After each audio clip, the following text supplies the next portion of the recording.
என்னை வந்து ஒரு வெற்றியாளராக இங்கே கொண்டு வந்திருக்க கடவுளுக்கு ரொம்ப ரொம்ப நன்றி. இந்த வாய்ப்பு கொடுத்த சுகேஷ் சாருக்கு ரொம்ப ரொம்ப நன்றி, மனமார்ந்த நன்றி. ரொம்ப நிறைய பேருக்கு தேங்க்ஸ் சொல்லணும். ஏன்னா இந்த வெற்றின்றது என்னால் மட்டும் வரல, நிறைய பேர் எனக்கு சப்போர்ட் பண்ணியிருக்காங்க, இப்போ வரைக்கும் சப்போர்ட் பண்ணிட்டு தான் இருக்காங்க. அவங்களுக்கு ரொம்ப ரொம்ப நான் நன்றி சொல்லிக்கணும்னு நினைக்கிறேன். ஃபஸ்ட்டு வந்து நான் என்னோடய ஊர் வந்து விருதுநகர் மாவட்டம், காரியாபட்டி தாலுகா, கல்குறிச்சி, அதுதான் எங்கள் ஊர்.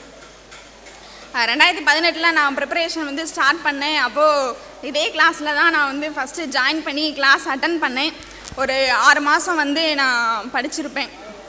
அப்புறம் ஒரு லீவுனால, திருவிழா அப்படின்னால நான் ஊருக்கு வந்து போயிருந்தேன். அப்போ வந்து ஒரு ஆக்சிடெண்ட், அது வந்து எதிர்பார்த்ததே இல்லை. நான் இப்போ வரைக்கும் அதை நினச்சி பார்த்தா எனக்கு ஒரு என்னால் நம்பவே முடியல. அப்படி ஒரு ஆக்சிடெண்ட். எனக்கு ஒரு செல்ஃபோன் வந்து நான் சார்ஜ் போட்டுகிட்டே கேம் விளாண்டுட்டு இருந்தப்போ பர்ஸ்ட் அவுட் ஆகிடுச்சு. அது ஒரு ஃபயர் ஆக்சிடெண்ட் ஆக்சுவலி. அப்போது ஒரு 35 நாள் வந்து நான் ஐசியூவில் தான் இருந்தேன். அப்போது டாக்டர்ஸ் அந்த ஹாஸ்பிட்டல் எல்லோரும் சொல்லிட்டாங்க, அம்மாட்ட சொல்லியிருக்காங்க, எனக்கு தெரியாது, அவங்க பொண்ணு வந்து பொழைக்கவே மாட்டாங்க, அவங்களோட எந்த தெய்வம், இஷ்ட தெய்வத்தை வேண்டிக்கோங்க, அவங்க பொழைச்சி வரணுன்னா அவங்க நினச்சா மட்டும்தான் வர முடியும் அப்படின்னு சொல்லிட்டாங்க. எனக்கு இந்த விஷயம் தெரியாது. எங்கள் வீட்டில் வந்து அம்மா வந்து அப்போ வரைக்கும் வெளியே வர வரைக்கும் அழுதுகிட்டே வருவாங்க, ஐசியூக்குள்ளே வரப்போ சிரிச்சுட்டே வருவாங்க. ஏன்னா அவங்க அழுதுட்டா நான் வந்து அந்த ஹோப் வந்து விட்டுடுவேன், நான் அவ்வளோதான் அப்படின்னு விட்டுருவேன் அப்படின்னு நினச்சிட்டு சிரிச்சுட்டே வருவாங்க. நான் வந்து எவ்வளோ பெயின் இருக்கும், ரொம்ப ரொம்ப பெயின் ஆக்சுவலி. அதை வந்து என்னோட எதிரி கூட அந்த நிலமா வரக்கூடாது அப்படின்னு நினப்பேன், அவ்வளோ பெயின். ஆனால் வந்து அம்மாட்ட அழவே மாட்டேன். ஏன்னா அம்மா கஷ்டப்பட்டுருவாங்க அப்படின்னு நான் அழ மாட்டேன். நான் கஷ்டப்படக்கூடாதுன்னு என் ஃபேமிலி யாருமே என்கிட்ட அழவே மாட்டாங்க. அப்போ என்ன சொன்னாங்கன்னா, எனக்கு 3 டேஸ்க்கு அப்புறம் தான் வந்து உங்களுக்கு என்ன ஆச்சுன்னு அவங்களுக்கு அந்த பாடியில் வந்து ஃபீல் ஆகும்னு சொன்னாங்க. 3 டேஸ் வரைக்குமே எனக்கு எந்த பெயினுமே இல்லை உடம்புல. 3 டேஸ்க்கு அப்புறம் என்னால் ப்ரீத் கூட பண்ண முடியல. அப்போ டாக்டர் வந்து சொன்னாங்க, ப்ரீத் பண்ணுங்கள், நீங்கள் ஹார்ட் பீட் வந்து ரொம்ப லோ ஆகிட்டுருக்கு, நீங்கள் வந்து நார்மல் ஆனால் தான் நீங்கள் நல்லது, உங்கள் அம்மா வெளியே ரொம்ப கஷ்டப்பட்டுட்டு இருக்காங்க, அந்த மாதிரி சொன்னாங்க. அப்போ நான் வந்து யோசித்த ஒரு விஷயம், இவ்வளோ பெயின் தாண்டி நம்ம எதுக்காக வந்து இப்படி ப்ரீத் பண்ணி அந்த பீட் வர வச்சு நம்ம உயிர் வாழ்ந்து என்ன செய்ய போகிறோம் அப்படின்னு யோசித்தேன். சரி, நம்ம இதோட அவ்வளோதான், முடிஞ்சிருச்சு லைஃபு. ஏன்னா வந்து நான் ஸ்கூலில், காலேஜில் எல்லாத்துலேயுமே டாப்பர், காலேஜ் டிஸ்டிங்ஷன், அந்த மாதிரி எங்கள் ஊரில் ஃபுல்லாக வந்து நான் வந்து ஒரு ரோல் மாடல் மாதிரி, அந்த அக்கா மாதிரி படிக்கணும், அந்த பொண்ணு மாதிரி படிக்கணும் அப்படின்னு நான் வந்து ரொம்ப பேச மாட்டேன், ரொம்ப சைலண்ட்டாக இருப்பேன். ஆனால் அகாடமிக்கில் வந்து ரொம்ப ரொம்ப நல்லா படிச்சிருவேன். அதனால் அப்படி இருந்த பொண்ணை வந்து அப்போ யோசிச்சிட்டேன். இப்போ வந்து எல்லாமே நான் நெகட்டிவாக நினச்சிருப்பாங்க, எல்லாமே நெகட்டிவாக இருக்கும், நம்ம எதுக்காக வாழணும் அப்படிலாம் யோசித்தேன். அப்போ நான் சொன்னேன், லாஸ்ட்டாக எங்கள் அம்மாவை ஒரு டைம் நான் பார்க்கணும் அப்படின்னு சொன்னேன். என்னோடய எக்ஸ்பீரியன்ஸை நான் இது வரைக்கும் ஷேர் பண்ணதே கிடையாது. ஏன்னா வந்து இது வந்து சில பேர் வந்து பாசிட்டிவாக பார்ப்பாங்க, பரவாயில்ல அந்த பொண்ணு வந்திருக்குன்னு. சில பேர் வந்து இது ரொம்ப அனுதாபம் தேடுது அப்படின்வாங்க. கனிமுருகன் சார் என்கிட்ட ஒரு வார்த்தை சொல்லுவார் எப்பயுமே, நீங்கள் வந்து அனுதாபத்தை வந்து எதிர்பார்க்கக்கூடாது, நீங்கள் வந்து ஒரு வெல் டிசர்விங் கேண்டிடேட், நீங்கள் ப்ரிலிம்ஸ் எழுதி மெயின்ஸ் எழுதி தான் நீங்கள் இங்கே வந்திருக்கீங்க, அனுதாபத்தின் மூலமா உங்களுக்கு வந்து 1% கூட மார்க்கோ எதுவுமே கிடைக்கக்கூடாது அப்படின்னு கனிமுருகன் சார் சொல்லுவார். அதனாலேயே நான் வந்து அனுதாபம் அப்படின்றத நான் எதிர்பார்க்க மாட்டேன், நான் வெளியும் சொன்னது கிடையாது. அப்போ எனக்கு ரொம்ப முடியல, நான் அம்மாவை லாஸ்ட்டாக பார்க்கணும் அப்படின்ட்டு அந்த சிஸ்டர்கிட்ட சொல்லிட்டேன். அம்மா வந்துட்டாங்க. நான் என்னோட மைண்டில் என்ன இருந்ததுன்னா, அவ்வளோதான், நம்மளுக்கு ஏதோ ஒன்று ஆக போகுது, நம்ம இதான் நம்மளோட லாஸ்ட் டே, நம்ம லாஸ்ட்டாக அம்மாவை பார்த்துக்கலாம் அப்படின்னு நினச்சது. நான் நல்லா இருக்கேம்மா, நான் நல்லா இருவேன் அப்படின்னு அம்மாட்ட சொல்லிட்டேன். ஆனால் அம்மா வந்து என்கிட்ட ஒரு வார்த்தை சொன்னாங்க. செல்வி பானுப்பிரியா அவர்களின் பெற்றோரை மேடைக்கு வரும்படி அன்புடன் கேட்டுக்கொள்கிறேன். அம்மாட்ட பேசினப்ப அம்மா என்ன சொன்னாங்கன்னா, இவ்வளோ செலவாகுது, அம்மா கஷ்டப்படுறேன், நீ எதுவுமே யோசிக்கக்கூடாது, நீ வந்து வீட்டுக்கு திரும்பி வரணும், நீ வீட்டுக்கு வந்தால் போதும் எனக்கு அப்படின்னாங்க. அந்த ஒரு நிமிஷம் தான் நான் வந்து உயிர் வாழணும் அப்படின்னு யோசித்தது. அந்த ஒரு நிமிஷம், அந்த ஒரு செகண்ட் தான் நான் யோசித்தேன். சரி, நம்ம அம்மாக்காக வாழலாம், நம்ம இதுக்கப்புறம் எதுக்காக வாழ போகிறோம்னு ஒரு கொஷின் இருந்தது. நம்ம அம்மாக்காக வாழணும் அப்படின்னு. நீ போமா, நான் வந்து எனக்கு சரியாயிடும், நான் நல்லா தான் இருக்கேன், நீ போ அப்படின்னு சொல்லிட்டு அம்மாவை அனுப்பிவிட்டு ரொம்ப ரொம்ப கஷ்டமாக இருந்தது. அந்த 1 மினிட்ல அந்த ஹார்ட் பீட் என்னால் முடியல. கையெல்லாம் ட்ரெஸ்ஸிங்கு, உடம்புல ஃபுல்லாக ட்ரெஸ்ஸிங் சுத்தமாக முடியல. ரொம்ப வலிக்க ஆரம்பிச்சிருச்சு, ரொம்ப ஹார்ட்லாம் வலிக்க ஆரம்பிச்சிருச்சு. டாக்டர்கிட்ட சொன்னேன். அப்புறம் ஒரு வழியாக அம்மா அப்படின்னு ஒரு விஷயத்தை மட்டும் மைண்டில் வச்சுட்டு நான் நார்மல் ஆக்கிட்டு வந்துட்டேன். அப்புறம் ஒரு 3 இயர்ஸ் ஆச்சு என்னால். எனக்கு இந்த இதுலேருந்து வெளியே வர இந்த காயம்லாம் ஆடுறதுக்கு இதுக்கெலாம் 3 இயர்ஸ் ஆச்சு. அப்போது நான் அவ்வளோதான் முடிஞ்சிச்சு அப்படின்னு யோசிச்சப்போ 2019 குரூப் 4 அப்போது நான் அட்டன் பண்ணேன். அப்போ என்ன சொன்னாங்கன்னா, கையிலலாம் உனக்கு கட்டு இருக்குது, ரொம்ப காயம் இருக்குது, நீ எப்படி போய் எழுதுவ அது மாதிரி சொன்னாங்க. நான் சொன்னேன், ஆல்ரெடி சுரேஷ் அகாடமியில் பேசிக் நல்லா ஸ்ட்ராங் பண்ணிட்டேன், நல்லா படிச்சிட்டேன், அதை நான் வேஸ்ட் பண்ணக்கூடாது, நான் அட்டன் பண்ணுறேன் அப்படின்னு சொல்லிட்டு அட்டன் பண்ணதான். அப்போ போய் நான் எல்லோரும் அப்போ தான் நான் ஃபஸ்ட் அந்த இன்சிடெண்ட்டுக்கு அப்புறம் அந்த சொசைட்டியை நான் ஃபேஸ் பண்ணுறேன். அதுக்கு முன்னாடி வரைக்கும் நான் வெளியே கூட போனது கிடையாது. வீட்டுக்குள்ளேயே தான் இருப்பேன், யாராவது வந்தாங்கன்னா உள்ளே தான் இருப்பேன். அந்த மாதிரி எனக்காண்டி ஹெல்ப் பண்ணுறதுக்கு அம்மா, அக்கா, என் சித்திங்க இவங்க இல்லைன்னா நான் இப்போ கிடையாது. அப்போது நான் போய் எழுதுகிறேன், ஓஎம்ஆர் ஷீட்டில் நான் ஷேட் பண்ணுறேன். அப்போ தான் நான் பேனாவை பிடிக்கிறேன். ஆக்சுவலி என் கையில் இப்படி ஆயிருக்குன்றதை நான் ரியலைஸ் பண்ணதே அப்போ தான். என்னால் பேனா பிடிக்க முடியல. நான் ஷேட் பண்ணுறப்போ என் கையிலேருந்து பிளட்டு சொட்டு சொட்டாக கொட்டுது. அப்போ அங்கே இருந்த இன்விஜிலேட்டர் மேடம் சொல்கிறாங்க, மேடம் உங்களால் முடியலன்னா விடுங்க, நம்ம ஹெல்ப்புக்கு ஆள் வச்சுக்கலாம் அப்படின்னு சொல்கிறாங்க. இல்லை மேடம், நான் அப்போ இருந்தேன் இப்போ வரைக்கும் என்னால் எதுவும் முடியல, இது முடியலை, எனக்கு கை வலிக்குது, நான் அது முடியலன்ற வார்த்தையை எனக்கு சுத்தமாக பிடிக்காது. அப்போ நான் சொன்னது என்னன்னா, என்னால் முடியும் மேடம், நானே பண்ணுறேன் அப்படின்னு சொல்லிட்டு நான் ஷேட் பண்ணி வந்தேன். அப்போ ரிசல்ட் வந்துச்சு. அப்போ வெயிட்டிங் லிஸ்ட்டில் வந்தது என்னோடய நம்பர். அப்போ நான் எப்படி ப்ரிப்பேர் பண்ணுவேன்? அப்போ நான் யோசிச்சேன்னா, நம்ம எதுவுமே படிக்கல, ஆல்ரெடி நம்ம படித்ததை வச்சு தான் நம்ம அது அட்டன் பண்ணியிருக்கோம். அப்போ இதில் வெயிட்டிங் லிஸ்ட்டில் நம்மளால் வர முடியுதுன்னா நம்மளால் இதுக்கு மேலேயும் போக முடியும், நம்ம படித்ததை வேஸ்ட் பண்ணிடக்கூடாது அப்படின்ட்டு யோசித்தேன். அப்போ என்னால் புக்கெல்லாம் தூக்க முடியாது, எதுவுமே பண்ண முடியாது, என்னோடய வேலையவே என்னால் பார்த்துக்க முடியாது. என் ஃபேமிலி தான் என்னை ஃபுல்லாக சப்போர்ட் பண்ணுது. அப்போ நான் என்ன சொல்வேன்னா, டெஸ்ட் பேட்ச் எடுத்துப்பேன். ஃபோனில் டெஸ்ட் பேட்ச் எடுப்பாங்க. என் ஃபேமிலியில் என் தம்பி, எங்கள் மாமா பசங்களாம் இருப்பாங்க. நான் ஆன்சர் சொல்லுவேன், அவங்க ஆன்சர் டிக் பண்ணுவாங்க. அதில் தான் மிஸ்டேக்ஸ் இருந்துச்சுன்னா கரெக்ட் பண்ணிப்பேன். டெய்லி யூடியூப்பில் கரண்ட் அஃபேர்ஸ் கேட்டுப்பேன். கேட்டு அந்த மாதிரி தான் ப்ரிப்பரேஷன் இருந்தது.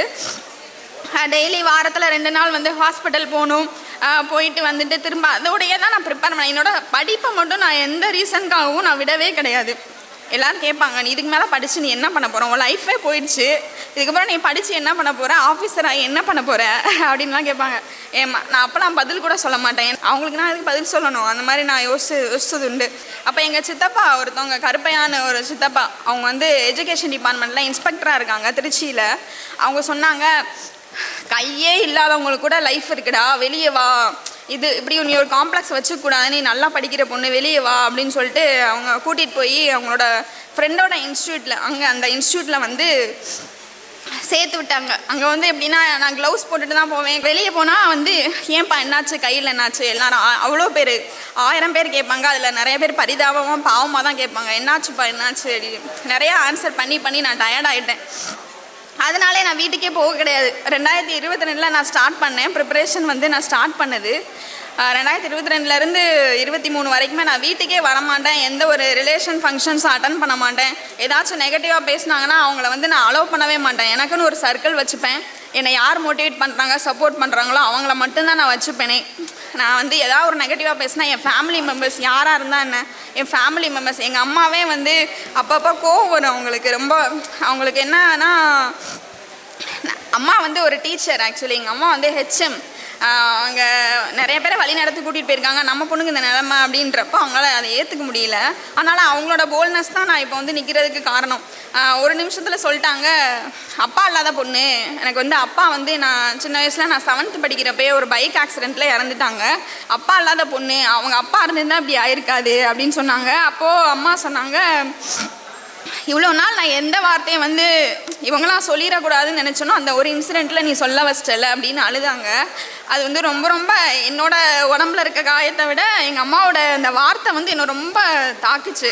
அப்போ நான் ஒரு விஷயந்தான் அவங்களுக்குலாம் நான் பதில் என்ன சொல்லணும்னா, என்னோட சொல்லால் நான் சொல்லக்கூடாது, என்னோட அச்சீவ்மெண்ட்டால் மட்டும்தான் நான் சொல்லணும்.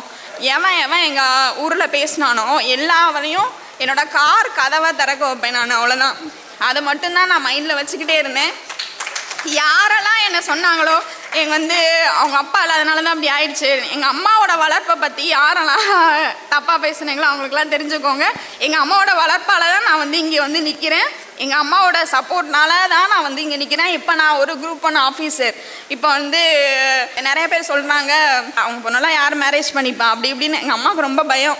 அப்போ நான் என்ன சொல்லுவேன்னா, அம்மா இப்போ நீ போனேன்னா நம்ம தாம்மா தேடி போகணும். இப்போ நான் ஒரு ஆஃபீஸர் ஆகிட்டேன்னு வச்சுக்கோங்களேன், குரூப் 1 ஆஃபீஸர் ஆகிட்டேன்னா நம்மளை தேடி ஆட்டோமேட்டிக்காக அலைன்ஸ் வருமா அப்படின்னு நான் வந்து எங்கள் அம்மாட்ட வந்து சொல்லுவேன். எங்கள் அம்மாவால் இப்போ வரைக்கும் அக்செப்ட் பண்ணிக்கவே முடியல, நான் பொண்ணு இப்படி அப்படின்னு. அது வந்து நான் எதுக்காக இந்த ரீசன்ஸ்லாம் சொல்கிறேன்னா, ஒரு இன்சிடெண்ட் நடந்துருச்சு அப்படின்னா சில பேர் வந்து கை பிரச்சனை, ஏதோ ஒன்று உடம்பு சரியில்லை, எனக்கு வந்து தலைவலிக்குது அப்படின்ற ரீசன்னால கூட படிப்பை வந்து விட்டுருவாங்க. என்னால் வந்து பேனா வந்து பிடிக்கக்கூட முடியாது, கை வந்து நடுங்கும், என்னால் எழுதவே முடியாது. ஆனாலும் எங்கள் சித்தப்பா என்ன சொன்னாங்கன்னா, நம்ம ப்ரிலிம்ஸ் மட்டும் நீ கிளியர் பண்ணிடுடா, நீ ஒன்று எழுதிடு, மெயின்ஸுக்கு வந்து நம்ம வந்து சப்போர்ட் வச்சுக்கலாம் அப்படின்ற மாதிரி சொன்னாங்க. ஓகே அப்படின்னு சொல்லிட்டு நானும் அந்த கான்ஃபிடென்ட்டில் தான் நான் இறங்கினது. ஓகே அப்படின்ட்டு அப்போ நான் குரூப் 2 மெயின்ஸ் வந்து ப்ரிப்பேர் பண்ணேன். மெயின்ஸ் ப்ரிலிம்ஸ் கிளியர் ஆகிடுச்சு. மெயின்ஸ் வந்து நான் எழுத போனப்போ அந்த ஒரு மேடம்கிட்ட நீங்கள் எழுதுங்க அப்படின்னா அவங்க வந்து இதை பற்றி எந்த நாலேஜுமே அவங்களுக்கு கிடையாது, ரொம்ப ஸ்லோவாக எழுதுனாங்க. இந்த 3 மணி நேரத்தில் வந்து நான் கொஸ்டின் கம்ப்ளீட் பண்ணி ஆகணும், இது என்னோடய லைஃப் அப்படின்றதுனால என்ன நினச்சேன்னா, கை வலிச்சாலும் பரவாயில்ல, கையே ஒடிஞ்சாலும் பரவாயில்ல, நீ கொஸ்டின் கம்ப்ளீட் பண்ணியே ஆகணும், இவங்களை நீ நம்பினேன்னா கண்டிப்பாக நம்ம கம்ப்ளீட் பண்ணவே முடியாது அப்படின்ட்டு நான் என்ன சொல்லிட்டேன்னா, பரவாயில்ல மேடம் நானே எழுதிக்கிறேன்னு. நிஜமாக நானாக தான் எழுதினேன். எனக்கு அவ்வளோ கை வலிச்சிச்சு. உள்ளே ஒன்று பேசிக்கிட்டே இருக்கும் எப்பயுமே, விட்டுறாத, விட்டேன்னா லைஃப் போச்சு அவ்வளோதான், நீ கொஸ்டின் கம்ப்ளீட் பண்ணாமல் நீ வரவே கூடாது அப்படின்றது மட்டும் தான் மைண்டில் வச்சுட்டு வந்தேன். குரூப் 2 மெயின்ஸ் எழுதினேன். எழுதிட்டு இருக்கும் போதே குரூப் 4 கால்ஃபர் பண்ணாங்க, அப்போ எழுதினேன். குரூப் 4ம் கிளியர் ஆச்சு. அதுக்கப்புறம் குரூப் 1 ப்ரிலிம்ஸ் வந்தது. குரூப் 1 ப்ரிலிம்ஸும் நான் எழுதினேன். குரூப் 1 ப்ரிலிம்ஸும் கிளியர் ஆச்சு. இப்போ வந்து நான் வருவாய்த்துறையில் தூத்துக்குடி மாவட்டம் விளாத்திகுளம் வட்டாட்சியர் அலுவலகத்தில் ஜூனியர் ரெவன்யூ இன்ஸ்பெக்டராக ஒர்க் பண்ணிக்கிட்டு இருக்கேன். ஆமாம், ஒர்க் பண்ணிக்கிட்டு இருக்கேன். அப்புறம் குரூப் 1 மெயின்ஸுக்கு தான் நிறைய இன்ஸ்டியூட் சொன்னாங்க. அப்போ நான் அந்த யோசிக்கிறதுக்கே எனக்கு 1 மாதம் ஆகிடுச்சு, 1 மாதம் டைம் ஆகிடுச்சு. எந்த இன்ஸ்டியூட் சேரலாம் நம்ம அப்படின்னு யோசிச்சப்போ, நான் வந்து எந்த இடத்துல நான் ஸ்டார்ட் பண்ணணும் அந்த இடத்துக்கே நம்ம போவோம், அது என்ன ஆனாலும் பரவாயில்ல, ஒரு சிஸ்டமை வந்து நம்ம நம்பணும், ஒரு மனுஷனை வந்து நான் நம்பணும் அப்படின்னு நான் நம்பிட்டேன்னா அது கடைசி வரைக்கும் நம்புவேன். அதனால் நான் சுரேஷ் அகாடமிக்கு தான் நான் வந்தேன் மெயின்ஸுக்கு. அப்போ கனிமுருகன் சார் சொன்னாங்க, உங்களுக்கு வந்து நீங்கள் குரூப் 2ல் எப்படி எழுதுறீங்களோ அதே அப்ரோச் குரூப் 1லேயும் இருக்குப்பா, என்ன டைம் இல்லை, நீங்கள் நெக்ஸ்ட் அட்டம்ப்டில் வந்து குரூப் 1 கிளியர் பண்ணிடுவீங்க, ஆனால் இந்த அட்டம்ப்டில் வந்து நீங்கள் இன்னும் நல்லா நிறையா ப்ரெஷர் கொடுத்து படிக்கணும், உங்களால் முடியுமா அப்படிங்கிட்டாரு. நான் வந்து எனக்கு முடியுமா அப்படின்னு கேட்டால் நான் முடியும் அப்படின்னு நான் என்னோடய செயலால் சொல்லணும்னு நினப்பேன். அப்போ நான் இம்மிடியேட்டாக நான் யோசிக்க கூட இல்லை, நான் இம்மிடியேட்டாக சொன்னது சார்கிட்ட சொன்னது, சார் நான் இந்த அட்டம்ப்ட்லேயே போவேன் சார், நான் இந்த அட்டம்ப்ட்லேயே நான் குரூப் 1 போவேன் அப்படின்னு தான் நான் சொன்னேன். கனிமுருகன் சார் அவர் வந்து அவரோட கைடன்ஸ் இல்லாமல் என்னால் வந்து மெயின்ஸ் வந்து நல்லா பண்ணியிருக்கவே முடியாது, அவ்வளோ வந்து எனக்கு சப்போர்ட் பண்ணி கொடுத்தாரு. அப்புறம் மெயின்ஸ் ரிசல்ட் வந்துச்சு. மெயின்ஸ் ரிசல்ட் வந்தப்பவும் என்னோடய நம்பர் வந்து வந்துச்சு. அப்போ எனக்கு ரொம்ப ரொம்ப எப்படி சொல்கிறதுன்னு தெரில. எனக்கு ஃபர்ஸ்ட் டைம் வந்து எனக்கு நான் இவ்வளோ பெயின் ஸ்ட்ரகிள் தாண்டி வந்திருக்கேன். நான் யார் முன்னாடியும் அழமாட்டேன், என்னால் இது முடியலைன்னு நான் சொல்ல மாட்டேன், நான் வந்து போல்டான பொண்ணு, இது சரியான திமிரு பிடிச்ச பொண்ணுன்னு கூட சொல்லியிருக்காங்க சில பேர். அந்த திமிருக்கு பின்னாடி எனக்கு 1000 வழிகள் இருக்குது, அந்த வழிகளை நான் மறைச்சிட்டு நான் திமிராக காட்டிப்பேன், அவ்வளோதான், நான் அப்படி தான் அப்படின்ற மாதிரி இருப்பேன். குரூப் 1 மெயின்ஸ் ரிசல்ட் வந்தப்போ எனக்கு ரொம்ப கண்ணெல்லாம் கலங்கிருச்சு, அழுதுட்டேன். அதுவுமே நான் எல்லோரும் முன்னாடி அதெல்லாம் ரெஸ்ட் ரூம் போய் தனியாக அழுதுட்டேன். அப்புறம் அதுக்கப்புறம் எனக்கு என்ன இருந்ததுன்னா, ஏன் அழ வந்துச்சுன்னா, அடுத்து நம்ம இன்டர்வியூன்னு ஒன்று இருக்குது, அந்த லெவலாக நம்ம கிராஸ் பண்ணி போகணும் அப்படின்றப்போ ஏன் அந்த பயம். நான் குரூப் 2 மெயின்ஸ் கிளியர் பண்ணி இன்டர்வியூ லிஸ்ட்லேயே என்னோடய நம்பர் வந்தது. குரூப் 2 இன்டர்வியூவில் நான் போனேன். அப்போ வந்து எனக்கு போஸ்டிங் வந்து நான் நினச்ச போஸ்டிங் இல்லை, அதனால் நான் எடுக்கலை. அப்போ நம்ம இன்டர்வியூ இல்லைன்னா நான் இன்டர்வியூன்னு ஒரு ஆப்பர்ச்சுனிட்டி அதில் குரூப் 2ல் இருந்தது, ஆனால் குரூப் 1ல் இல்லை. நம்ம குரூப் 1 இதை விட்டோன்னா திரும்ப ப்ரிலிம்ஸ் முடித்து திரும்ப மெயின்ஸ் எழுதி அது வர்றது, அந்த ப்ராசஸை நினச்சாலே எனக்கு ரொம்ப பயமாக இருந்துச்சு. அப்போ வந்து நான் யோசிச்சது என்ன அப்படின்னா, சார்கிட்ட வந்துட்டேன், சுரேஷ் சார்கிட்ட வந்து சொன்னேன், சார் நான் அப்போ தான் உடனே நான் லேட்டு, அப்பையும் லேட்டு தான், ஏன்னா எங்கள் ஆஃபீஸில் லீவ் கொடுக்கல எனக்கு. ப்ரிப்பரேஷன் சொன்ன உடனே லீவ்லாம் தரல, 1 வீக் லேட்டாக தான் வந்தேன். சுகை சார்கிட்ட ஒரே ஒரு வார்த்தை தான் சொன்னேன், சார் நீங்கள் என்ன பண்ணணும்னு மட்டும் சொல்லுங்கள், நான் அதை பண்ணுறேன், நான் இதை வந்து எப்படியாவது அடிச்சே ஆகணும் சார் அப்படின்னு நான் சொன்னேன். அப்போது அவர் சொன்னார், 2 டைப் ஆஃப் சக்ஸஸ் இருக்குது, ஒன்று ஹார்ட் ஒர்க் இல்லைனா ஸ்மார்ட் ஒர்க் தான். ஹார்ட் ஒர்க் வந்து இந்த குறைஞ்ச டைமில் உங்களால் பண்ண முடியாது, ஸ்மார்ட் ஒர்க் பண்ணுங்கள், நீங்கள் கண்டிப்பாக அடிச்சிடுவீங்க அப்படின்னு சொல்லி சொன்னார். அவர் வந்து நிறையா ஒரு 2-4 பேப்பரில் எழுதி கொடுத்தாரு. ஃபஸ்ட்டு ஸ்லாப்னா இப்படி எடுக்கணும், செகண்ட் ஸ்லாப்னா அதை அண்டர்ஸ்டாண்ட் பண்ணிக்கவே எனக்கு, நான் ரூமில் போய் எனக்கு ஃபுல்லாக இது என்னது ஃபஸ்ட்டு அண்டர்ஸ்டாண்ட் பண்ணவே எனக்கு 1 டே ஆச்சு. அதுக்கப்புறம் வந்து நான் என்னன்னா மார்க் இன்டர்வியூ இங்கே மட்டும்தான் அட்டன் பண்ணேன். எல்லோரும் சென்னையில் எல்லோரும் சொன்னாங்க, நிறையா இன்டர்வியூஸ் போங்க, மார்க் இன்டர்வியூஸ் அட்டன் பண்ண தான் உங்களுக்கு எக்ஸ்பீரியன்ஸ் கிடைக்கும், ப்ளஸ் வந்து நீங்கள் சென்னை போகிறது பெஸ்ட்டு, எல்லாருமே என்கிட்ட இதுதான் சார் சொன்னாங்க. ஓப்பனாக நான் சொல்கிறேன். அப்போ நான் என்ன சொன்னேன்னா, என்னால் சென்னை போய் அந்த ஒரு நாள் வேஸ்ட் பண்ணி அது மாதிரி யோசிச்சேன். இல்லை நான் எத்தனை இன்டர்வியூனாலும் பரவாயில்ல, நான் இங்கேயே கொடுக்குறேன், என்னால் பெஸ்ட்டாக நான் கொடுப்பேன், நான் அடித்து வருவேன், அவ்வளோன்ற அந்த மைண்ட் செட் மட்டும்தான் இருந்தது. ஃபஸ்ட்டு இன்டர்வியூ வந்து மார்க் இன்டர்வியூ இங்கே அட்டன் பண்ணேன். ரொம்ப பயம் இருந்துச்சு, ஆனால் நான் போல்டாக பண்ணிட்டேன். சில கொஷின்ஸ்க்கு ஆன்சர் தெரியல அப்படின்றப்ப நான் ரொம்ப லோ ஆகிட்டேன். அப்போ அதான் சொன்னாங்க, நல்லா பண்ணுறீங்க, ஆனால் கொஷின்ஸ் தெரிலனா லோ ஆகிடுறீங்க, அதை வந்து மாற்றிக்கோங்க அப்படின்னு சொல்லி சொன்னாங்க. சுகேஷ் சார் சொன்னார், நீங்கள் ஒர்க் பண்ணுறீங்களா, அவங்கள பார்த்தா ஒர்க் பண்ணுற மாதிரியே தெரியலையே, நீங்கள் ஏன் அவ்வளோ டல்லாக இருக்கீங்க, அப்படிலாம் இருக்கக்கூடாது அப்படின்னு சொன்னார். ஏன்னா அப்போ வந்து எனக்கு ரொம்ப காம்ப்ளெக்ஸ் இருந்துச்சு சார், என்னால் முடியுமா அப்படின்னு எல்லாருமே அப்படி தான் சொல்லுவாங்க, நெகட்டிவாக மட்டும்தான் சொல்லுவாங்க, உன்னால் முடியாது. அப்போ வந்து நான் முடியும்னு அவங்ககிட்ட வார்த்தையால் சொல்லவே மாட்டேன். நான் ஃபஸ்ட்டு நான் இந்த அட்டம்ப்ட்லேயே நான் போவேன்னு சொன்ன ஒரே ஆள் கனிமுருகன் சார்கிட்ட மட்டும்தான் நான் பதிலாக சொன்னேன். மித்தவங்களுக்குலாம் அச்சீவ்மெண்ட் மூலிமா மட்டும்தான் நான் பதிலாக வந்து சொல்லியிருக்கேன்.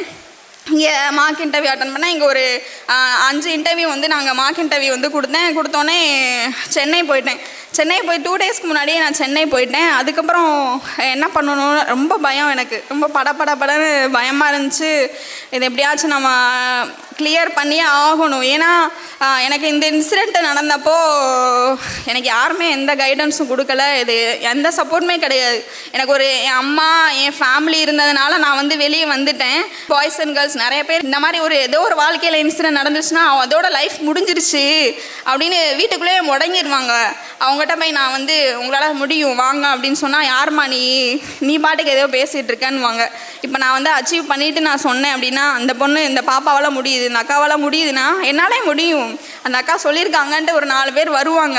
அதுக்காகவே நான் அதை வந்து அச்சீவ் பண்ணணும். இது வந்து தான் என்னோடய மோட்டோவாக இருந்துச்சு. அங்கே போனவுடனே அங்கே எங்கேருந்து வராங்கன்னே எனக்கு தெரியாது, நிஜமாக சொல்கிறேன். எண்ணம் போல் வாழ்க்கைன்னு சொன்னதை வந்து நான் ஃபீல் பண்ணது அந்த 2 நாள். அப்புறம் நிறையா இன்ஸ்டியூட்லேருந்து ஆன்லைன்லேயே கண்டக்ட் பண்ணாங்க. அப்போ நான் யோசித்தது என்ன அப்படின்னா, நம்மளோட எண்ணங்களும் செயல்களும் வந்து ரொம்ப நல்ல விதம்லாம் போகுது, நம்மளோட அச்சீவ்மெண்ட்ஸை நோக்கி போகுது அப்படின்னா இயற்கையே நமக்கான உதவிகளை வந்து நம்மளுக்கு கொடுக்கும் அப்படின்றத வந்து நம்பினேன். சுரேஷ் சாரும் வந்து ஆடியோ போட்டிருந்தாங்க, நல்லா பண்ணுங்கள், நீங்கள் வந்து உங்கள் டிபார்ட்மெண்ட்டில் வந்து கொஞ்சம் வீக்காக இருக்கீங்க அப்படின்னு சொல்லிட்டு சொன்னாங்க. எனக்கு அதுதான் பயமே. ஏன்னா நான் ஒரு 6 மாதம்தான் ஆகுது ஜாயின் பண்ணி. டிபார்ட்மெண்ட் ரிலேட்டடாக கேட்டால் நம்ம என்ன பண்ண போகிறோம், இந்த ஒரு பயம்தான் எனக்கு இருந்துச்சு. மீதியெல்லாம் நான் வந்து மேனேஜ் பண்ணிடலாம் அப்படின்ற ஒரு இது இருந்தது. உள்ளே போனவுடனே பார்த்தா எங்கள் பேனலில் வந்து 4 லேடிஸு. ரொம்ப எனக்கு ஷாக்கிங்காக இருந்தது, சர்ப்ரைசிங்காக இருந்துச்சு. அவங்ககிட்ட போனவுடனே அவங்க ரொம்ப கம்ஃபர்டபுளாக ஃபீல் பண்ண வச்சாங்க. பேர் சொல்லாமல் உங்கள் பேர் சொல்லுங்கள், உங்களை பற்றி இன்ட்ரோட கொடுங்க, உங்கள் டிஸ்ட்ரிக்டில் என்ன ஃபேமஸ், இந்த மாதிரி தான் கேட்டாங்க. எங்கள் டிபார்ட்மெண்ட்லேருந்து ஒரு கொஷின் கூட எனக்கு வரவே இல்லை. அப்போ தான் நான் நினச்சேன், அப்பாடா சாமி, அப்போ தான் நினச்சேன் நம்ம வந்து நம்ம பியாராக இருக்கோம், நம்ம வந்து உண்மையாக உழைக்கிறோம் அப்படின்னா இயற்கையே நமக்கு ஹெல்ப் பண்ணுது. அதை வந்து நான் ரொம்ப ரியலைஸ் பண்ண ஒரு விஷயமா இருந்துச்சு. நான் நல்லா பண்ணிட்டேன், சாட்டிஸ்ஃபைடாக பண்ணிட்டு தான் வந்தேன். அப்போ எனக்கு ரொம்ப சாட்டிஸ்ஃபேக்ஷன் கொடுக்குறது என்னென்னா, இப்போ வரைக்கும் இன்டர்வியூவில் ஒரு கொஸ்டின் கேட்டாங்க, நீங்கள் வந்து சிகரம்னு எதை நினைக்கிறீங்க, எந்த சிகரத்தை அடைய முயற்சி பண்ணுறீங்க அப்படின்னு கேட்டாங்க. அப்போது எல்லோரும் என்ன சொன்னாங்கன்னா, வெளியே வந்தோடனே நான் அதுக்கு ஆன்சர் என்ன சொன்னேன்னு சொல்கிறேன். வெளியே வந்தோடனே நான் கேட்ட என்ன சொன்னாங்கன்னா, நீங்கள் குரூப் 1 சொல்லியிருக்கணும், குரூப் 1 தான் என் சிகரம், அதை தான் நான் அடைய முயற்சி பண்ணுறேன் அப்படின்னு சொல்லியிருக்கணும். நாங்கள் சில பேர் சொன்னாங்க நீங்கள் ஐஏஎஸ்ன்னு சொல்லியிருக்கணும் அப்படின்னாங்க.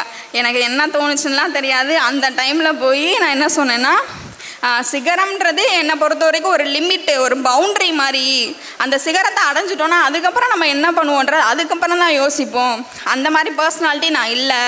நான் வந்து இப்போ இருக்கிற ஸ்டேஜ்லேருந்து அடுத்த ஸ்டேஜுக்கு போகணுன்னா என்னோடய டேலண்ட்டை வந்து யூஸ் பண்ணி நான் டெவலப் ஆகணும். அடுத்தடுத்து நான் போய்கிட்டே இருப்பேன், எந்த ஃபேக்டர்ஸுமே என்னை ஸ்டாப் பண்ணாது அப்படின்னு நான் சொன்னேன். அதனால் எனக்கு எந்த சிகரமே கிடையாது அப்படின்றப்போ அந்த 4 பேரோட முகத்துலையுமே அப்படி ஒரு பாசிட்டிவ் அப்ரோச் தெரிஞ்சது. எனக்கு அப்போயே தெரிஞ்சிச்சு நான் வந்து இன்டர்வியூ வந்து உங்களுக்கு நல்லா நான் பெர்ஃபார்ம் பண்ணியிருக்கேன் அப்படின்னு ரொம்ப சாட்டிஸ்ஃபைடாக வந்தேன். அப்போது இன்டர்வியூ ரிசல்ட்டும் வந்தது, ரேங்க் லிஸ்ட்டும் வந்தப்போ 1:2 அப்படின்றப்ப ஒரு போஸ்ட்டுக்கு 2 பேர். அந்த ஒரு கேண்டிடேட் தான் எனக்கு குரூப் 2 இன்டர்வியூலையும் எனக்கு காம்படிட்டராக வந்தவங்க. அதே கேண்டிடேட் குரூப் 1லேயும் எனக்கு காம்படிட்டர். குரூப் 2ல் நீங்கள் எடுத்துகிட்டு போயிட்டீங்க, ஜூனியர் எம்ப்ளாய்மெண்ட் ஆஃபீஸர் எடுத்துட்டாங்க அவங்க. அட்லீஸ்ட் இதையாச்சும் விட்டு வைங்க எனக்காக அப்படின்னா இதுலேயும் வந்து போட்டிக்கு வந்து நின்ட்டாங்க. அப்புறம் நான் வந்து செகண்ட் ஸ்லாப் வாங்கியிருந்தேன் இன்டர்வியூவில். செகண்ட் ஸ்லாப்பு எனக்கு ரொம்ப ஹாப்பியாக இருந்தது. ஓகே, நம்மளுக்கு செகண்ட் ஸ்லாப்னால் நம்ம நல்லா பண்ணியிருக்கோம் அப்படின்னு தோணுச்சு. அவங்க என்னோட காம்படிட்டர் வந்து 4th ஸ்லாப் வாங்கிட்டாங்க. அப்போ எனக்கு தெரிஞ்சிச்சு நம்ம போஸ்டிங் எடுத்துட்டோம், கன்ஃபார்ம் வந்து எடுத்துடணும் அப்படின்னு சொல்லிட்டு நான் வந்து நினச்சிட்டேன். ஆனால் அப்போ வரைக்கும் நான் வெளியே சொல்லவே இல்லை. எனக்கு வந்து போஸ்டிங் இந்த மாதிரி போஸ்டிங்கு நான் எடுக்க போகிறேன், அது மாதிரி கவுன்சிலிங்னு எதுவுமே யார்கிட்டையுமே ஷேர் பண்ணவே இல்லை. ஏன்னா எங்கள் அம்மா என்ன சொல்லுவாங்கன்னா, எதையுமே வெளியே சொல்லக்கூடாது.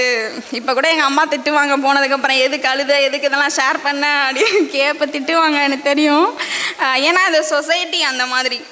சொசைட்டியில் வந்து எல்லாருமே நெகட்டிவாக தானே பேசுவாங்க, நெகட்டிவாக தான் நம்மளை பார்ப்பாங்களே. ஆக்சுவலி நார்மலாக இருந்தாலே அப்படி தான் பார்ப்பாங்க. அதுவும் என்னெல்லாம் அப்படி தான் சொல்லவா வேணும். இப்போ வரைக்கும் நான் விமர்சனங்களை வந்து சந்திச்சுக்கிட்டே தான் இருக்கேன். அப்போ என்ன சொன்னாங்கன்னா, நான் அந்த கவுன்சிலிங் போயிட்டு ஆர்டரை கையில் வாங்குற வரைக்கும் நான் அவ்வளோ பட மனசுக்குள்ளே இருந்துகிட்டே இருந்துச்சு. கவுன்சிலிங் முடித்து வந்த உடனே பாலா சார் இருக்காங்க. எனக்கு எல்லாரும் ரொம்ப ஆனந்த கண்ணீர் விடணும், அழணும் அப்படின்னு எனக்கு மைண்டில் ஃபிக்ஸ் பண்ணிகிட்டே இருந்தேன். ஆனால் எனக்கு 1% கூட அழுகையே வரல. ஏன்னா நம்ம இவ்வளோ நாள் நம்ம ரொம்ப கஷ்டப்பட்டு அழுது டயர்டாகிட்டேன். இதுக்கப்புறம் நம்ம எதுக்கு அழணும், நம்மளோட எய்மை அச்சீவ் பண்ணிட்டோம், நம்ம இதுக்கப்புறம் எதுக்கு அழணும், நம்ம வந்து சந்தோஷமாக இதை வந்து ஸ்டார்ட் பண்ணணும் அப்படின்னு நான் சிரிச்சுக்கிட்டே தான் இருந்தேன். எல்லோரும் எங்கள் ஆஃபீஸில் கூட கிண்டல் பண்ணாங்க, இன்னும் நிறையா பேசியிருக்கலாம் இல்லை. எனக்கு அந்த டைமில் எனக்கு எதுவுமே தோணவே இல்லை. ஏன்னா நீ சொல்லியிருக்கலாம் குரூப் 2, குரூப் 1, குரூப் 4ன்னு 3 எக்ஸாமும் கண்டினியூஸாக அச்சீவ் பண்ணியிருக்க. இந்த மாதிரி ஒரு ஹேட்ரிக்லாம் யாருமே அடிக்க மாட்டாங்க, இதை நீ சொன்னேன்னா நிறைய பேர் இன்ஸ்பயர் ஆகி வருவாங்க அப்படின்னு சொன்னாங்க. எனக்கு வந்து மற்றவங்க வந்து பெருமையாக பேசணும், புகழ்ந்து பேசணுன்றத எனக்கு அது நான் விருப்பமே இல்லை. எனக்கு அது ஏன்னே தெரியாது. ஏன்னா சில பேர் அதை புகழ்ந்து பேசுவாங்க, சில பேர் வந்து அது நெகட்டிவாக நிறைய அப்ரோச்சஸ் வந்ததுனால எனக்கு அந்த மைண்ட் செட் இருக்குது அப்படின்னு நினைக்கிறேன். இப்போ கூட ஏன் சொல்கிறேன்னா, என் ஆஃபீஸில் ஒர்க் பண்ணுற அந்த மேடம் சார்ஸ்லாம் திட்டுவாங்க, ஏன் நீ இது சொல்லாமல் வந்த, சொல்லி தான் விட்டாங்க, நீ போய் சொல்லு, நிறைய பேரை வெளியே கொண்டு வா, இப்போ உன்னோட இன்சிடெண்ட்டை சொல்லு அப்படின்னு. இப்போ நான் இந்த இன்சிடெண்ட் சொல்லக்கூடாதுன்னு நினச்சேன். ஆனால் சிஸ்டர் சத்யா அவங்க சொன்னாங்க, நீங்கள் சொல்லுங்கள், நிறைய பேருக்கு இந்த அவேர்னஸ் இல்லை, இதுலேருந்து நிறைய பேர் அவேர்னஸ் வந்து அவங்களுக்கு கிடைக்கும் அப்படின்னு சொன்னாங்க. அப்போ தான் நான் யோசித்தேன், பேசாமல் திட்டு வாங்கினாலும் வாங்கிக்கலாம் அம்மாட்ட, நம்ம இதை சொல்லிடுவோம் அப்படின்னு தான் சொன்னேன். அதனால் நான் என்ன சொல்ல வரேன்னா, என்னாலேயே முடியுது. என்னால் வந்து ஒரு பெண்ணை வந்து பிடிக்க முடியாது, ஷேர் அடிக்க முடியாது. மெயின்ஸ் வந்து ரொம்ப கஷ்டம். அந்த மெயின்ஸ் எழுதுனவங்களுக்கு தெரியும், ரொம்ப 3 மணி நேரம் எழுதுறதுன்றது ரொம்ப கை வலிக்கும். நார்மலாக இருந்தாலே எனக்கு வந்து ரொம்ப வலிச்சிச்சு. அதை வந்து வார்த்தையால் கூட சொல்ல முடியாது. இப்போ வரைக்கும் நான் அதை எங்கள் வீட்டில் கூட ஷேர் பண்ணது கிடையாது. குரூப் 1 மெயின்ஸுன்றது கண்டினியூஸாக 4 நாள், ஒரு நாளும் 3 மணி நேரம். அது அப்படியே விட்டுரு, அவ்வளோதான், போதும், உனக்கு கை வலிக்குது விட்டுருன்னு ஒரு மனசு சொல்லும். ஆனால் எனக்குள்ளே ஒன்று சொல்லும், விட்டுறாத, நீ இது விட்டுறாத, இவ்வளோ தூரம் வந்துட்ட, விட்டுறாதன்னு உள்ளே ஒன்று சொல்லிகிட்டே இருக்கும். அந்த ஒரு என்னோடய இன்ட்யூஷன் என்ன நானே மோட்டிவேட் பண்ணிப்பேன். நான் மற்றவங்கள வந்து எதிர்பார்த்ததும் கிடையாது, இண்டிபெண்ட்டாக இருக்கணும் அப்படின்றது மட்டும்தான் எய்மில் இருந்துச்சு. அதனால தான் இப்போ நான் கிளியர் பண்ணி இங்கே வந்திருக்கேன்னு நினைக்கிறேன். இப்போ என்னால் முடியுது அப்படின்னா உங்களாலேயும் எல்லாராலையும் முடியும். எல்லாருக்குமே அந்த திறமை வந்து இருக்குது. கன்சிஸ்டண்ட்டாக படித்தா எல்லாருமே வந்து ஆஃபீஸராக வர முடியும். அவங்கவுங்களோட டேலண்ட்டுக்கு ஏற்றாப்புல கண்டிப்பாக வந்து அவங்களுக்கும் சர்வீஸ் வந்து கிடைக்கும் அப்படின்றத வந்து நான் நம்புகிறேன். ரொம்ப தேங்க்ஸ் சொல்லணுன்னா சுகேஷ் சாருக்கு ரொம்ப நன்றி, கனிமுருகன் சாருக்கு ரொம்ப நன்றி. ஏன்னா கனிமுருகன் சாரோட கைடன்ஸ் ரொம்ப இதில் இம்பார்ட்டன்ட் பிளேயர் பண்ணுச்சு. அப்புறம் பாலா சாருக்கு ரொம்ப நன்றி. இந்த சுரேஷ் அகாடமிக்கு ரொம்ப நன்றி. என்னோடய கெரியர் ஸ்டார்ட் பண்ணதும் இங்கே தான். என்னோடய கெரியர் வந்து சர்வீஸ் நல்லபடியாக கொண்டு போனது இங்கே தான், இந்த சுரேஷ் அகாடமி. அதனால தான் ரொம்ப ரொம்ப நன்றி. அப்புறம் எங்கள் சித்தப்பா, என் ஃபேமிலி இல்லாமல் நான் இல்லை. என் ஃபேமிலி, என் சித்திங்க சித்தப்பாங்க எல்லாருக்குமே ரொம்ப ரொம்ப நன்றி. இந்த ஒரு விஷயம் நான் வந்து சொல்லிக்கணும்னு நினைக்கிறேன். சில பேர் சொன்னாங்க இந்த பொண்ணு காசு கொடுத்து வேலை வாங்கிருச்சுன்னு ஒரு சில கூட்டம் சொன்னாங்க. ஒரு சில கூட்டம் என்ன சொன்னாங்கன்னா, கையை பார்த்து அனுதாபத்தில் கொடுத்துட்டாங்க அவங்களே. எனக்கு வந்து ரொம்ப ஒருத்தவர் ரொம்ப கைட் பண்ணார் இப்போ வரைக்கும். அவரே என்ன சொல்லிட்டாருன்னா, நீ வந்து அண்ணன் போஸ்ட்டு, நீ போய் வேலை எடுக்கலை, அவங்களே உனக்கு கொடுத்துட்டாங்க அப்படின்னு சொன்னார். அப்போ எனக்கு வந்து கோபமும் வரல, எதுவுமே வரல, சிரிப்பு தான் வந்துச்சு. ஏன்னா இதை வந்து அப்ரோச் பண்ணி பார்க்குறவங்களுக்கு தான் தெரியும் இதில் எவ்வளோ கஷ்டம் இருக்குது. அந்த கவுன்சிலிங் போய் அதை எடுக்கிறது எவ்வளோ கஷ்டம். கவுன்சிலிங் போயிட்டு கூட சில பேர் கிடைக்காம வருவாங்க அப்படின்னு எல்லாரும் சொன்னாங்க. உன் கையால் நீ வேலை வாங்கிட்டேன் அப்படின்னாங்க. கண்டிப்பாக நான் சொல்கிறேன், என் கையால் தான் வாங்கினேன். நானே என் கையால் எழுதி தான் அந்த வேலையை வந்து வாங்கியிருக்கேன் அப்படின்றத வந்து நான் பதிவு பண்ணிக்கிறேன். ஆமாம், எங்கள் அம்மா சொல்லுவாங்க, இருக்கிற இடம் தெரியாமல் இருந்துட்டு போயிடணும், வெளியே வந்து எதையுமே காட்டக்கூடாது. ஆமாம், இருக்கிற இடம் தெரியாமல் இருந்துட்டு போயிடுவேன் தான். ஆனால் எனக்கான அடையாளத்தை நான் விட்டுட்டு தான் போவேன், நான் விடாமல் போக மாட்டேன். இது என்னோட அடையாளம். நான் வந்து இப்போ ஒரு குரூப் 1 ஆஃபீஸர். குரூப் 1ல் வந்து அசிஸ்டன்ட் கமிஷனர் கமர்ஷியல் டேக்ஸ் வந்து நான் எடுத்துருக்கேன். அது ரொம்ப ரொம்ப எனக்கு சந்தோஷம். ஏன்னா என்னை விட என் ஃபேமிலிக்கு ரொம்ப ரொம்ப நிம்மதியை கொடுத்துருக்கு. என் பிள்ளை இவ்வளோ கஷ்டத்தை தாண்டி இவ்வளோ பேச்சுகளையும் தாண்டி சாதிச்சிருக்கு அப்படின்னு எங்கள் சித்திங்களாம் ரொம்ப ரொம்ப பெருமையாக சொல்லிட்டு இருக்காங்க. அதுவே எனக்கு ரொம்ப ரொம்ப சந்தோஷம். முன்னாடி அக்காங்களோ தங்கச்சிங்களோ வந்து அடுத்த லெவலுக்கு நானும் படிப்பேன் அப்படின்னு சொல்லிட்டு வந்தாங்கன்னா எனக்கு ரொம்ப சந்தோஷம். இதில் எனக்கு என்ன ரொம்ப ஹாப்பியாக இருந்துச்சுன்னா, எங்கள் அக்கா சொன்னாங்க, எங்கள் அக்கா நான் என்ன சொன்னாலும் படிக்கவே மாட்டாங்க, அவங்க நல்லா படிக்கிற பொண்ணு. ஆனால் அவங்க சொன்னாங்க, நானும் படிக்க போகிறேன், உன்னை எல்லோரும் வந்து இன்டர்வியூ எடுக்கிறாங்க, நானும் படிக்க போகிறேன், என்னை இன்டர்வியூ எடுப்பாங்கல்ல அப்படின்னு சொல்லி சொன்னாங்க. அது எனக்கு ரொம்ப சந்தோஷமாக இருந்துச்சு.